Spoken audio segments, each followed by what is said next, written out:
dal leen ak jàmm ci AGT News chaîne bi leen di jox xibaar yi wér te wóor abonné leen ngir dara bañ leen a raw. AGT News. mbokk yi asalaamaaleykum maa ngi leen di nuyu di leen ziar bu baax a baax ñu ñëw waxtaanee actualité bu tey le bureau politique de Pastef s'est réuni le 11 mai génnee communiqué jox ko Sénégalais yi ci communiqué bi nag Pastef ñu fàttali fan la ñu fekk Sénégal situation économique bu morose bi ñu fekk Sénégal avec dette boo xam ne toll na ci 99,67% ci sunu PIB malgré situation bu compliquée bu metti boobu le président de la République a réussi quand même à dégager une enveloppe de 120 milliards pour lu jëm ci mbay bi intrants yi gis nañu nuñ ko wàññee it ak séddale bi nga xam ne dañ koon woy takk der yi pour fu nekk mën a jot koo xam ne luy sa àq ñu mën la ko jox malgré situation économique bu compliquée boobu yokk nañu njëgu bi jëm ci gerte gi pour gën a soulager baykat yi tas na HCCT tas na CESE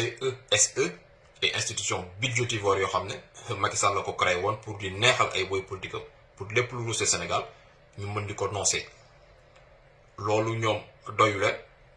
ñu dem lebi plus de 4000 milliards ci turu sénégalais yi jàllul suñu trésor ñoom ñu lekk ko noncé ko seen biir xaalis boobu seey moo taxit ñu gis mu am benn traque boo xam ne justice mi ngi koy mëne yéen ñëpp dégg ngeen milliards yi nga xam ne yaa ngi koy dégg ci ay nit ay fonctionnaires yoo xam ne ay milliards lañ leen ji donc loolu yëpp nag nekkoon yoo xam ne sénégalais ñëpp ko daan gis ñëpp ko daan constaté secteur boo jël nag corruption bu àggoon na foo xam ne jaaxaloon na ñëpp yenn fonctionnaires yoo xam ne ñu am benn richesse boo xam ne mënoo ko expliquer loolu soxla woon sax def naa rapport bi ñu ko wax parce que ñun ñëpp ñu ngi koy dund ci suñu koñ yi di ko gis ñu woote benn dialogue lu jëm ci justice pour ñu waxtaanee waat suñu justice ndaxte guute gi Sénégal nekkoon yëpp justice moo ñu ko yóbbee kon ñu koy waxee rek pas tous mooy le fameux pas tous xam nga Sénégal wax fi dafa jafe et les gens ils se braquent très très vite justice su Sénégal dafa yàgg sooxe et du tey xëy na dossier yi jëm ci politique moo gën a siiw waaye ni ma koy waxee rek Sénégalais bu nekk soo demee ci tribunaux yi di nga am nit bu lay interpeller ne la loo fi wut da nga am problème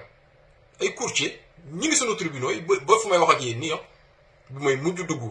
te benn yoon la woon sax laa mos a dugg tribunal fekkoon ma demoon dem ut ñu koy wax te sax këyit googee parce que dama bëggoon ziyaare benn patriote bu ñu tëjoon ci kaso yi xëy na du ma wax turam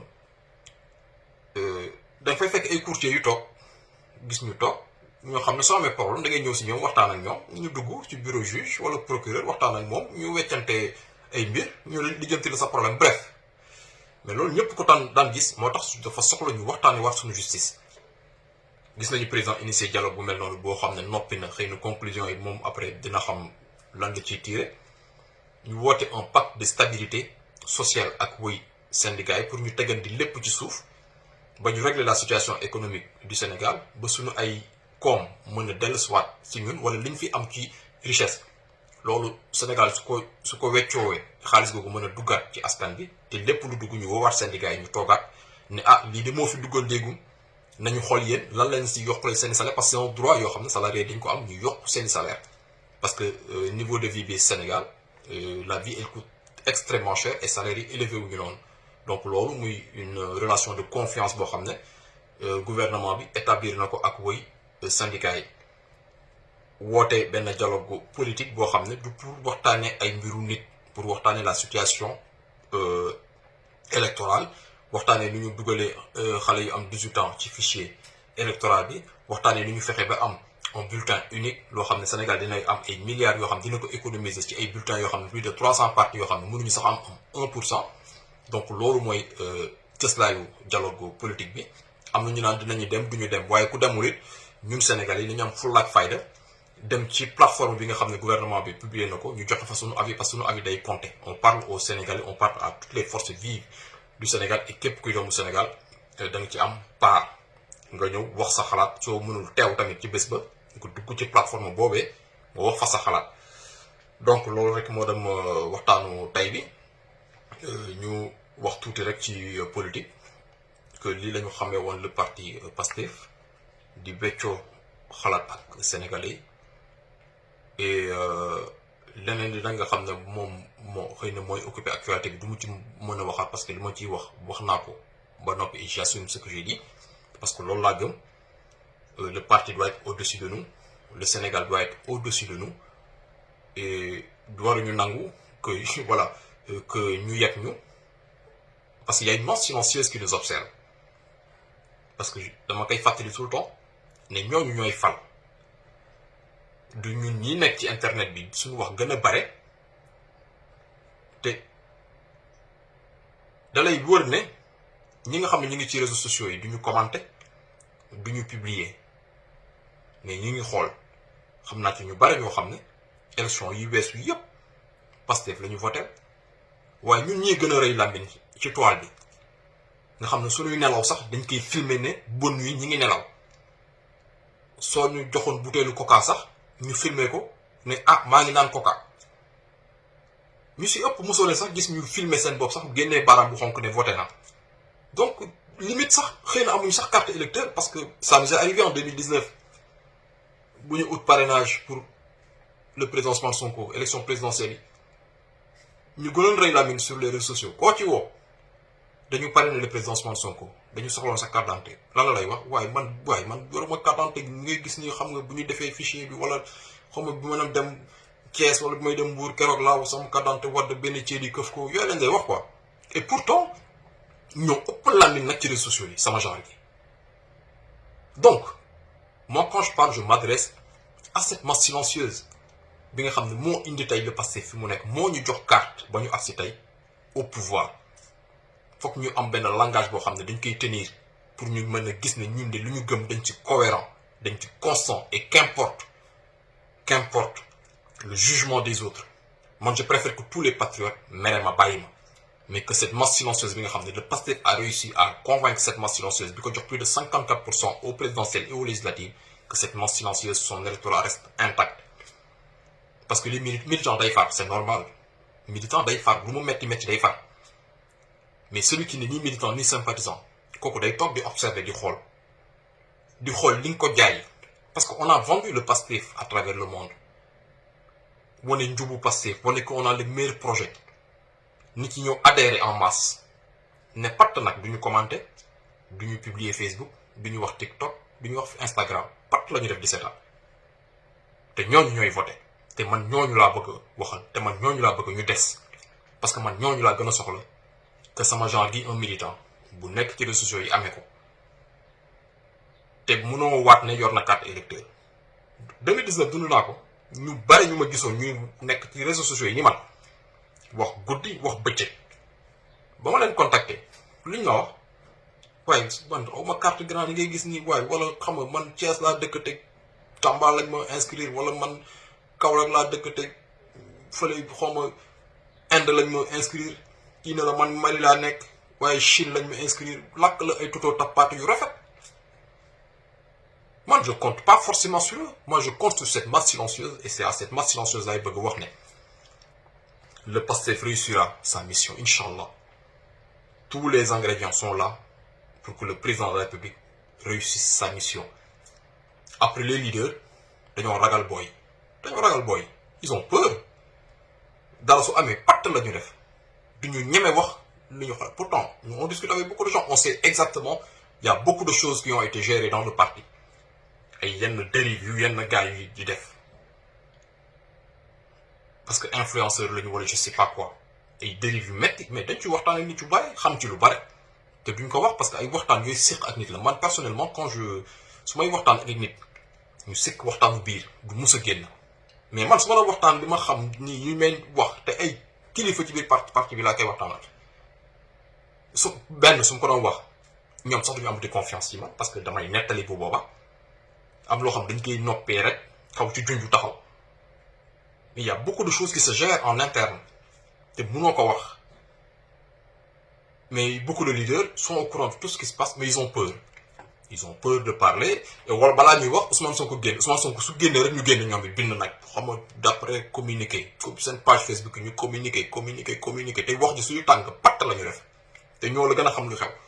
parce que on doit mettre nos personnes ñu teg leen ci suuf ñu yëkkati le projet parce que c'est ce projet qu'on a vendu aux Sénégalais, c'est ce projet qu'on a vendu à la masse silencieuse et moi personnellement kooku sama mission personnelle je ferai tout mon possible pour que cette masse silencieuse ba ñu jéppi je ferai tout parce que cette masse silencieuse mooy fal ñun ñi nekk Facebook faluñu kenn oui mën nañu vulgariser benn lu jëm ci parti bi ñu vulgariser ko parce que y a beaucoup de gens qui nous suivent d'accord mais contenu boobu ñun ñuy vulgariser kan moo liggéey contenu boobu ce sont des militants de base ce sont des militants yu def ay nemmeeku tour ce sont des militants qui font des porte-à-porte ce sont des militants qui font un travail acharné seetlu leen Pastef malgré toute la crise bi ñu koy attaqué yëpp n'importe quel Pastef génn communiqué parce que est partout dans le monde di liggéey ñooñu xamuñu leen on ne les connaît pas ce sont des gens yoo xam ne ils travaillent si tech kenn du leen dégg ñun ñii nga xam ne xëy na yàlla dafa dogal ñooy gën a fës ci réseaux sociaux yi liggéey ñooñu lu ñu fësal waaye du suñu liggéey parce que ñun mënuñ créé wuñu lu ñu teg ci table ñoom ñoo créé ñu lu ñu mën a teg ci table di ko vulgariser donc ngàccee ngalama ñooñu donc foofu rek laa doon waxee et pour préciser la dernière fois j'ai vu des commentaires oh mais xaw ma élitiste waaye c'est élitiste waaye xaw ma dañu ne ñu ñëw 2021 ba 2024 boo waxuñu ko wax loolu kenn waxu ko fi après ku ko dégg kooku c'est ton problème le plus absolu man déggoo mën a la utuma ku ma bëgg wala ku ma bañ en fait parce que nous ne sommes pas des amis en fait yu bëri nag yéen a ma ko tere wax parce que dama ko daan wax gars yi na ma non bu waxee foofu mais nous sommes du ñu ay xarit nous ne sommes pas des amis en fait ñoo bokk ngëm-ngëm ñoo bokk gis-gis yàlla dogal ci nga am ci ñu bëri affinité ba nekk ak ñoom xarit nag day am mais la plupart nous ne sommes pas des amis man même dans le gouvernement xam naa ci ñu bëri ñoo xam ne des fois ñu échange vite fait mais aw ma seen téléphone parce que duñu xarit man nit des fois day ñëw naan la waaw war nga gis président Ousmane Sonko waaye war nga gis El Malick su ma gisee Ousmane Sonko loolu laa koy wax je vais lui dire quoi duñu xarit en fait on ne se connaît pas lenn la ñu seq mooy lu muy def sur le plan politique su ma ko gisee ma d'accord ci di ko vulgariser El Malick Ndiaye lu ñu seq je pas son téléphone El Malick bi ñu xamante léegi dafa yàgg de mais aw ma téléphone am bi may ñëw Sénégal le 4 avril Citizen lii moo ma invité te bëgguloon sax ma wax ko mi may créer keroog naan waaye waroon wax ma ne ko non voilà il fallait ma wax ko moo ma invité de te aw ma téléphone am te gisewuñu sax faf xam naa war na sax man sax ku xalaat sax dina ne mais Moustapha moi mii moom nit la dem naa ba ci défilé ba jéem ma sax xool Citizen lii fu mu toogee woon échange nañu via Messenger je lui ai pas demandé son téléphone parce que su ma ko yoroon téléphone Citizen lii ma woo ko lan laa koy wax naka sa jabar je ne sais même pas s'il est marié ou pas naka xale yi je ne sais pas s'il a des enfants ou pas leen laa seq ak Citizen lii ma parce que xew la dara mu dem télé défendre ko loolu lañu seq nous ne sommes pas non plus des ennemis mais c'est juste pour vous dire kii bi may def distance bi may def par rapport à beaucoup de choses en fait pour ne pas avoir à dire bu diw woo naa ko gisuma ko jotuma ko wala la dernière fois à l'Assemblée nationale mais ministres yu bëri j'aurais bien voulu gis parce que xamante nañu ay gars lañu quoi mais ça va naka mun mais dama génn ñëw ne gis du ma tudd tër yi mais diw ngi ñuy attends je vais aller le voir gendarme yi ne ma non grand kenn du jaar fii ma xam ne li mu wax loolu la parce que fii bii ñoom ñu génn côté boobu ñu nekkee premier ministre moo fay génne ak les ministres ku ñëw public doo fa war a jaar daf ma ko wax ma ne ko ok grand moom tourné du mu fa nekk waaye diw non pour faire quoi en fait moo tax ma ne nañu gën a teg suñu bopp ci suuf ñu gën a yëkkati le projet c'est ça l'essentiel maa ngi tudd bu baax di jégalu et di souhaiter à tout le monde une excellente journée asalaamaaleykum. AGT News.